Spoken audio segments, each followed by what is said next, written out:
నమస్తే welcome to our voice నేను journalist నవత Rahul Gandhi Malaysia విహారయాత్ర ముగించుకొని వచ్చేసిండు కానీ రాహుల్ గాంధీ మలేషియా విహారయాత్రపై పెద్ద దుమారమే రేగుతోంది అసలు రాహుల్ గాంధీ విదేశీ పర్యటనలు తరచుగా వివాదానికి దారితీస్తున్నాయి ఎందుకు అందులో తాజాది మలేషియాకు చెందినది మీకు విషయం తెలుసా రాహుల్ గాంధీ మలేషియా వెళ్ళారు జార్జ్ సొరెస్ కొడుకు మలేషియా వెళ్ళాడు ఇలా చాలామంది వెళ్ళారు అంతకంటే ఎక్కువగా జాకిర్ నాయక్కి ఎయిడ్స్ వచ్చి అదే మలేషియాలో ట్రీట్మెంట్ తీసుకుంటున్నారు అని తెలిసింది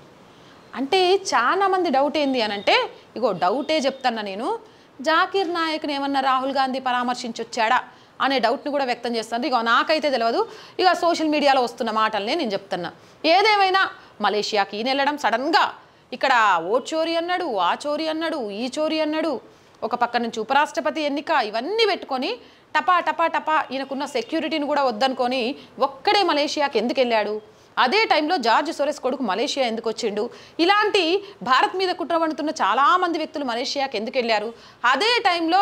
జాకిర్ నాయక్కి వాళ్ళ కుటుంబానికి అని కూడా విన్నా నాకు తెలియదు దాంట్లో వాస్తవం ఎంత అని ఎందుకంటే జాకిర్ నాయక్ బయటకు వచ్చి నాకు హెచ్ఐవి వచ్చిందని చెప్పలేదు కానీ మౌనంగా అన్నాడు కాబట్టి మౌనం అర్ధాంగీకారం అనుకుంటే వచ్చిందేమో అనే డౌట్లు కూడా వ్యక్తమవుతున్నాయి జాకిర్ నాయక్ కూడా మలేషియా ఇదే మలేషియాలో ట్రీట్మెంట్ తీసుకుంటున్నాడు అయితే ఈ పర్యటన వ్యక్తిగతమైందని ముందస్తు షెడ్యూల్ లేదని కాంగ్రెస్ వర్గాలు స్పష్టం చేస్తున్నా తరచుగా ఎందుకు మాయమవుతున్నట్టు అన్న రాజకీయం కథనం మందగించే సంకేతాలను చూపించటం లేదు అదేవిధంగా సోషల్ మీడియాలో కూడా ప్రజలు రాహుల్ గాంధీ గురించి ప్రశ్నల్ని లేవనెత్తుతున్నారు ఉత్తర భారతదేశం వరదల్లో మునిగిపోతుండగా రాహుల్ గాంధీ ప్రజలను పట్టించుకోకుండా వదిలేసి మలేషియాకు సెలవుల కోసం వెళ్లారని ఎద్దేవా చేస్తున్నారు ఒక ప్రజానాయకుడు ప్రజల మధ్య ఉండాల్సిన సమయంలో సెలవులకు వెళ్లడం సముచితమా అని నోటి మీద చెయ్యేసుకొని నవ్వుతూ ప్రశ్నిస్తున్నారు ఎన్నికల కాలంలో లేదా తన పార్టీకి తనకు అత్యంత అవసరమైన సమయంలో ప్రజలకు సమాచారం ఇవ్వకుండా సెలవులకు వెళ్లే ట్రాక్ రికార్డు రాహుల్ గాంధీకే సొంతమంటున్నారు తన పార్టీలో సంక్షోభ సమయంలో గాంధీ విదేశీ ప్రయాణాలకు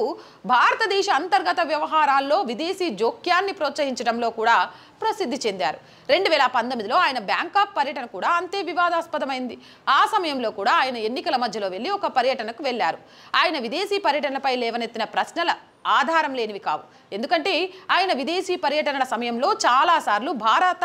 వ్యతిరేక అంశాలను ఎదుర్కొన్నారు ఉదాహరణకు 2023లో అమెరికా పర్యటన సందర్భంగా ఆయన హిందూ ఫర్ హ్యూమన్ రైట్స్ హెచ్ఎఫ్హెచ్ఆర్ సహ వ్యవస్థాపకురాలు సునీతా విశ్వనాథ్ని కలిశారు ఈ సంస్థ భారతదేశంలో హిందువులు వివక్షకు పాల్పడుతున్నారని ఆరోపించే ఇస్లామిస్టు న్యాయవాద సమూహం ఏప్రిల్ 2022లో కాంగ్రెస్ పార్టీకి నాయకత్వం అవసరమైనప్పుడు ప్రశాంత్ కిషోర్ని కాంగ్రెస్లో చేర్చుకుంటారనే పుకార్లు వచ్చినప్పుడు గాంధీ విదేశాలకు వెళ్లి ఆందోళన చెందలేదు ప్రశాంత్ కిషోర్ పార్టీలో చేరడానికి నిరాకరించిన వెంటనే రాహుల్ గాంధీ మళ్లీ అకస్మాత్తుగా దాదాపు 10 రోజుల పాటు ఎటువంటి సమాచారం ఇవ్వకుండా మాయమైపోయాడు ఆ సమయంలో తీవ్ర సంక్షోభంలో ఉన్నప్పటికీ కాంగ్రెస్ పార్టీ ఎటువంటి నాయకత్వం లేకుండా పనిచేయాల్సి వచ్చింది ఇక 2021లో 5 రాష్ట్రాల అసెంబ్లీ ఎన్నికల్లో కాంగ్రెస్ పార్టీ ఘోర పరాజయాన్ని చవిచూసినప్పుడు రాహుల్ గాంధీ వ్యక్తిగతంగా ఇటలీ పర్యటనలో ఉన్నారు ఆయన పర్యటన కారణంగా పంజాబ్లో ఎన్నికల సన్నాహాలకు పెద్ద ఎదురుదెబ్బ జరిగింది ఎందుకంటే ఆయన తిరిగి వచ్చే వరకు అనేక ర్యాలీలు వాయిదా పడ్డాయి ఆయన ఆ పర్యటన ఆమ్ ఆద్మీ పార్టీ విజయానికి ఆయన సొంత పార్టీ ఓటమికి కారణమైంది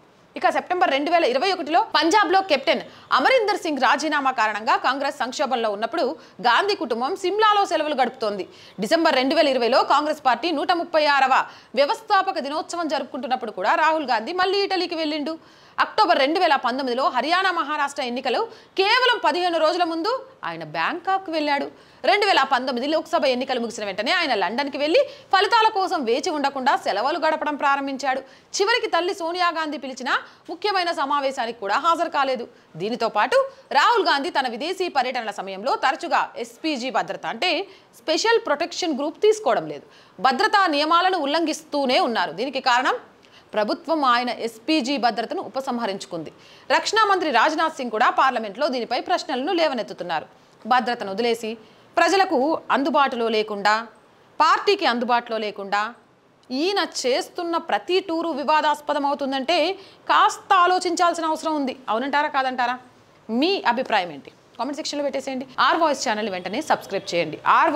ఆర్ వాయిస్ పొలిటికల్ రెండు కూడా మన ఛానల్సేనండి so please subscribe our channels content బాగుంది అనిపిస్తే లైక్ చేయండి షేర్ చేయండి దీని ద్వారా మన వీడియోస్ వైరల్గా మారుతాయి మీరు చేసే ప్రతి సబ్స్క్రిప్షన్ కూడా ఛానల్కి కొండంత బలాన్ని ఇచ్చి మంచి మంచి విషయాల్ని ధైర్యంగా ముందుకు తీసుకురావడానికి మాకు ఎంతగానో ఉపయోగపడతాయి. కొంతకాలం ఆర్ వాయిస్ని ఆర్థికంగా ముందుకు నడిపించండి. ఆర్ వాయిస్కి ఆర్థిక సహాయం చేయాలి అంటే సబ్స్క్రిప్షన్ పక్కనే జాయిన్ అనే బటన్ ఉంది. 1 to 5 లెవెల్స్ ఉన్నాయి. ఏదో ఒక లెవెల్లో సపోర్ట్ చేయండి. లేదా స్క్రీన్ మీద గూగుల్ పే, ఫోన్పేతో పాటు అకౌంట్ డీటెయిల్స్ ఉన్నాయి. మీకు తోచిన సహాయాన్ని అందించవచ్చు. వ్యాపార ప్రకటనలు అందించడం ద్వారా మీ వ్యాపారాన్ని వృద్ధి చేసుకోవడంతో పాటు ఆర్ వాయిస్కి ఆర్థికంగా చేయూతనందించవచ్చు. వ్యాపార ప్రకటనల కోసం 8328500576 నెంబర్ని సంప్రదించండి. జై హింద్, జై భారత్.